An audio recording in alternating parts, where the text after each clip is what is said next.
Hello tout le monde, j'espère que vous allez bien. J'imagine que vous vous demandez un peu ce que je fais par terre, mais c'est parce qu'aujourd'hui on va un peu ranger le coin de la honte. Là, celui-là. En gros, ici c'est mon carton à dessin avec des papiers aquarelles, mes fonds photos, enfin bref, tout un tas de trucs grand format dont je sais pas trop quoi faire et que je ne sais pas comment ranger.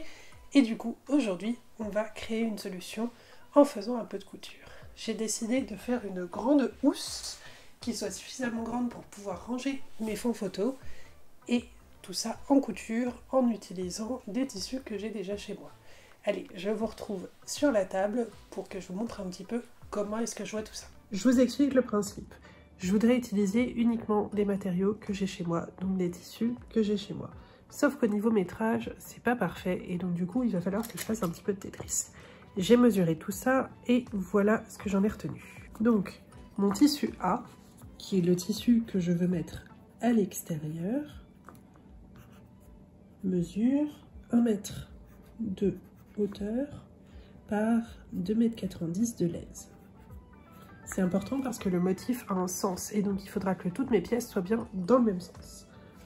Ensuite, mon tissu B, qui va être la doublure, et où donc je suis un peu moins obtus sur le sens du motif, mesure 1,50 m par 1,10 m. C'est beaucoup plus petit et donc il y a des chances que certaines pièces vont devoir être faites dans le tissu A. Ensuite, j'ai mesuré ce que je veux mettre dans ma pochette. Et donc, mes grands formats de papier à aquarelle mesurent 76 cm par 58 cm. Et idéalement, si j'arrive à faire une pochette assez grande, les grands cartons qui me servent comme fond de vidéo mesurent 91 cm par 61 cm. Donc idéalement, il faudrait que j'arrive à faire une pochette qui arrive à rentrer tout ça. Parce qu'en plus, je vais mettre les grands cartons à l'extérieur, enfin sur les bords de la pochette, pour pouvoir protéger le papier aquarelle. Donc du coup, ça devrait faire une pochette qui fait, on va dire, à peu près 95 cm de large par à peu près 65 cm de haut sur, on va dire, une quinzaine de centimètres de profondeur pour avoir la place de tout mettre. Ça, c'est l'avant, le côté. Et à l'arrière, il faudrait que j'ai un rabat pour pouvoir refermer la pochette.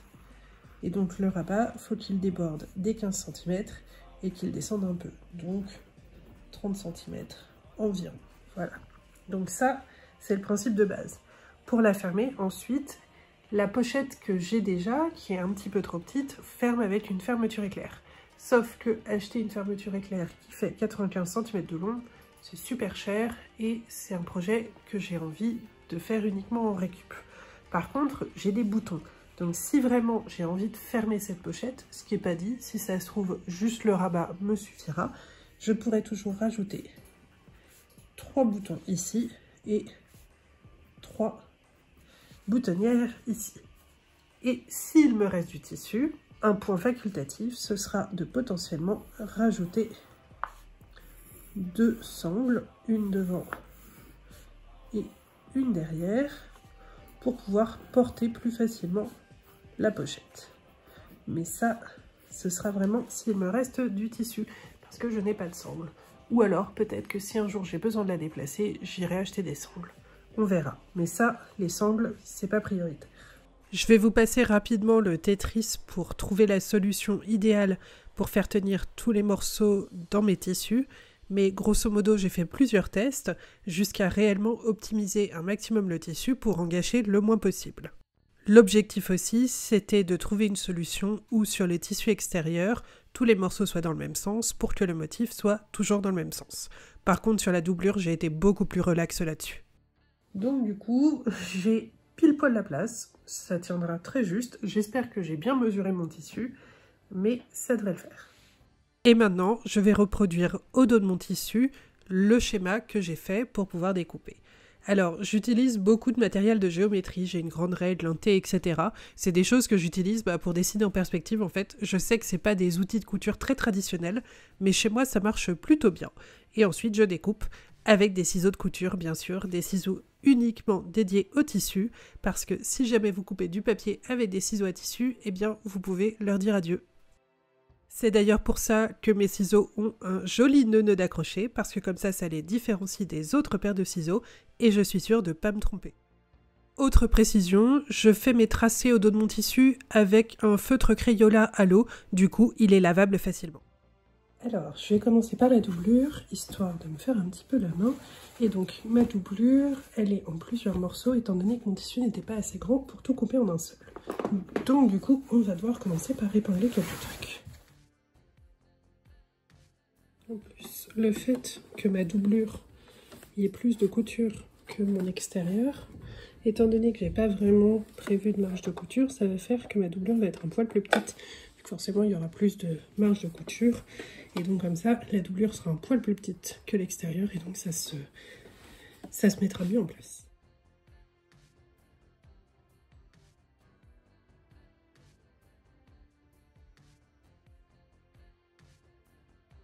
Et donc, maintenant qu'on a les côtés cousus, on va pouvoir épingler le fond. Alors, en pratique, si vous ne vouliez pas faire une doublure comme moi, une fois que le fond serait accroché, vous n'auriez plus qu'à faire un petit ourlet autour de la partie haute, et puis vous auriez fini. Mais le truc, c'est que moi, je vais avoir un petit peu de poids dedans, et donc je préfère avoir une doublure pour renforcer un peu mon tissu.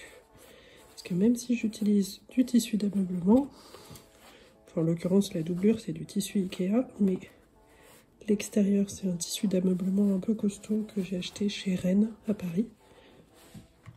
Même si c'est du tissu d'ameublement, je préfère quand même avoir une doublure pour solidifier tout ça. Ça évitera que le sac s'éventre si je le remplis trop. Et vu qu'on sait tous que je vais trop le remplir. Et voilà, la doublure est prête. Maintenant, j'ai à faire exactement la même chose sur l'extérieur. Je vais vous passer ça, ça sert à rien, je vous montre la même chose deux fois. Et on se retrouve juste après pour assembler les deux. Voilà, l'extérieur est fini, la doublure aussi. Maintenant, il s'agit de raccrocher les deux ensemble. Alors pour la blague, bien évidemment, c'est toujours quand j'essaye de filmer que j'ai des problèmes de machine à coudre. Donc du coup, j'ai eu des petits soucis de tension et de je sais pas trop quoi, parce que la machine bouge bizarrement sur la table. Mais j'ai quand même réussi à finir ma coque extérieure. Et donc, ce qu'on va faire, c'est qu'on va prendre donc l'extérieur et on va mettre l'intérieur dedans à l'envers. Ok. Donc maintenant, j'ai donc la doublure à l'envers et l'extérieur à l'envers. Et maintenant, on va raccrocher les deux. Logiquement, ça devrait correspondre pas trop mal vu que c'est coupé de la même taille. Hein, mais bon, je connais mes limites dans le sujet. Ensuite, on fait tout le tour du rabat.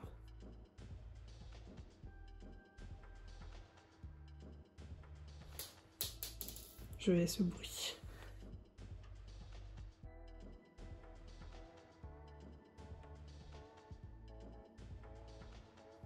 N'oublions pas de laisser un espace pour pouvoir tout retourner après.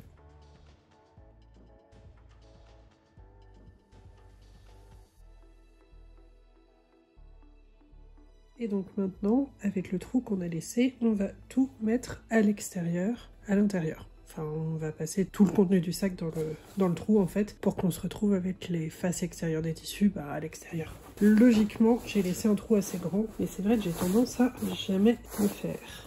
Là, ça a l'air d'aller. C'est le moment un peu magique, logiquement, où on se retrouve avec un grand sac. Pour ressembler à un sac. Wouhou. Et maintenant, je pense que je vais réépingler pour faire une surpiqûre droite tout autour. Comme ça, ce sera plus propre. La logique voudrait que je fasse ça en fer à repasser, mais honnêtement, pas très envie de le sortir.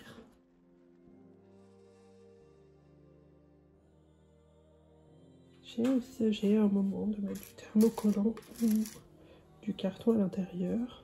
Mais là comme ça, au moins si j'ai besoin de le ranger, il prendra moins de place.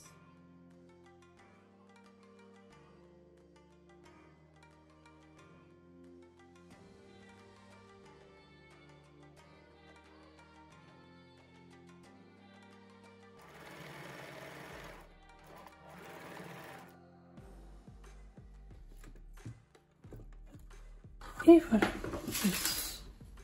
surpiqûre est fini. Et voilà, notre housse est terminée. Et maintenant, on va pouvoir ranger.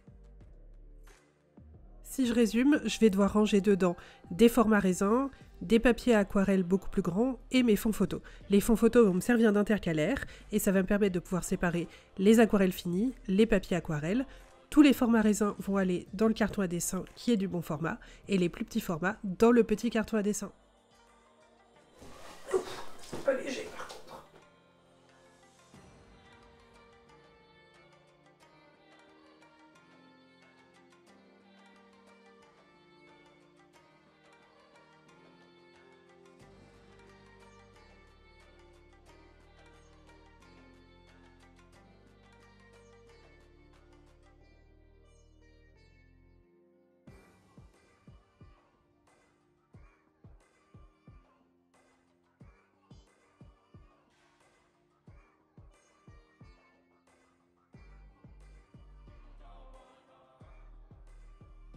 Et voilà, cette vidéo est terminée, j'espère qu'elle vous a plu. Si vous avez des conseils à me donner en couture, n'hésitez pas à me les donner en commentaire. Je suis très novice là-dedans, je n'ai absolument pas la patience pour faire les choses correctement. Mais je trouve que je m'en suis pas sortie si mal cette fois.